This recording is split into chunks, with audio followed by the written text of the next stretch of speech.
Hey, what's up everyone, and welcome back to the channel. So in my last video I walked you through what I take with me when I go out to the trout stream, and in this video I want to talk about what I'm taking with me when I go river fishing for smallmouth. So typically I start smallmouth fishing around the end of May and go into around October. Some guys go year round here, but typically I like to trout fish in the spring and fall, so that leaves the summer for me for smallmouth. Again, this is just what works for me that I've gathered over several years trying different things. And I'm also fishing nothing but moving water. So no lakes for me here. I'm solely fishing rivers. So I have one smallmouth rod, or combo I should say, and it has served me well this whole season. I took it everywhere with me, any river that I was going to fish for smallmouth. This is what I brought. And I have a backup just in case something would happen to this, but it stayed in the car the entire season and I didn't touch it. So this is a 6.6 medium light St. Croix Premier rod. And then I have a Pflueger President 25 reel on that. I have 15-pound braid. I think it's Suffix, but I'm not sure. To be honest, I just buy whatever the cheapest braid is for the most part. And then I have a leader, which is 6 pounds fluorocarbon. Sometimes I'll go up to 8 pounds depending on where I'm fishing, but for the most part I stick with a 6-pound leader. So again, this guy has gone with me everywhere this season. It's my first year with it. I got it last Christmas and I really like it. So I'm hoping that it holds up for another year. So let's take a look at the bench and I'll show you what lures I'm using. So in my smallmouth sling, I like to carry these double-sided storage boxes. One side I keep all my hooks and jigs and stuff for the soft plastics, and then on the other side I use for lures. So when we take a look inside the soft plastics, here I have a bunch of 1/0 offset hooks I use for Texas rigging. Cast it upstream, let it float down. I think the Texas rig prevents snags more than wacky rigging, even though both work real well. Here I have some swim bait hooks. Here I have some line stoppers, some barrel swivels, some 1/8 bullet weights. Here I have some weighted wacky hooks. I typically have a bunch of wacky hooks. I got to order some this off season, and then I have some jigs over here for swim baits. So, you know, most of the time I'm using the Texas rig or the wacky or the swim bait on the jig, but I like to carry some other options as well.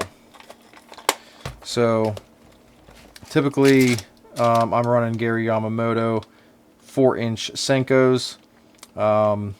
I like the green or black the best. Basically all I use. You know, and again, Yum Dingers, anything will work. I personally just like Yamamoto's. I think they're a little heavier. It just helps.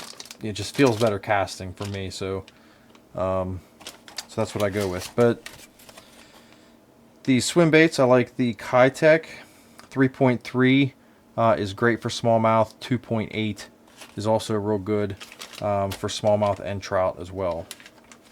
So on the other side of my storage box, and I have some crankbaits, a spoon, I have a tube, I have some larger woolly buggers or streamers. I have a lot of swim baits. Like I said, this is what I run a lot, is that 2.8 Kitech with a 1/16 ounce jig head. If I do run the larger swim bait, I'll put it on a 1/0 weighted swim bait hook. I also got a Whopper Plopper in here. They're great for the deeper holes in the slower water. And then I have some jerk baits, a Rebel Craw, you know, just some hard baits for, again, deeper holes. Most of the time I'm running either a swim bait or a Senko, to be honest with you, or a rooster tail. Those I'm out right now. I need to pick some of those up as well, but those are also great for smallmouth as well around here. So that's what I got in my sling. That's what I'm hitting all these rivers and creeks with. Doesn't mean that there aren't 100 other options out there that work, because there most certainly are. These are just the ones that I've honed in on, because like I said, they work, and they're usually pretty snag free. So, and I'm sure I'll adjust, as the seasons go on, but that's where I'm at right now. When it comes to externals, I'm using the same thing I use for trout. I have an Orvis sling that's my main storage.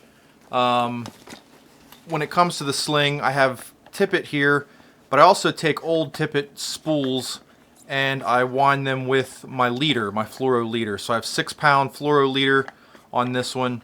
So when I'm fishing for smallmouth and I'm out on the river and I need to retie my leader to my braid, it's just a lot easier for me to pull it off there. It's just a little tip that you can reuse those old tippet spools for your braid leader. As far as my net goes, again, just some net I bought off of Bass Pro. Not sure what the brand is, but I like that it has the measurements on the inside. It just helps me, get a little better estimation of the size of the fish I caught. Again, same thing. I'm using those wader pants. I think Lost Creek from Sportsman's Warehouse, and then the Orvis ultralight wading boots. I run that the majority of the year. Now with smallmouth, I do. Sometimes it gets a little hot for that setup, so I will do some wet wading.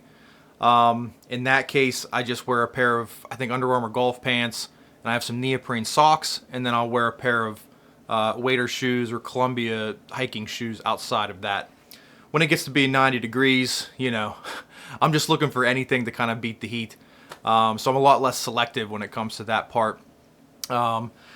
So that's really it when it comes to smallmouth. It's a lot more simplistic for me. I keep it very simple because, again, a lot of times when I'm going out, sometimes it can get up into the 80, 90 degrees. So I like to keep everything light.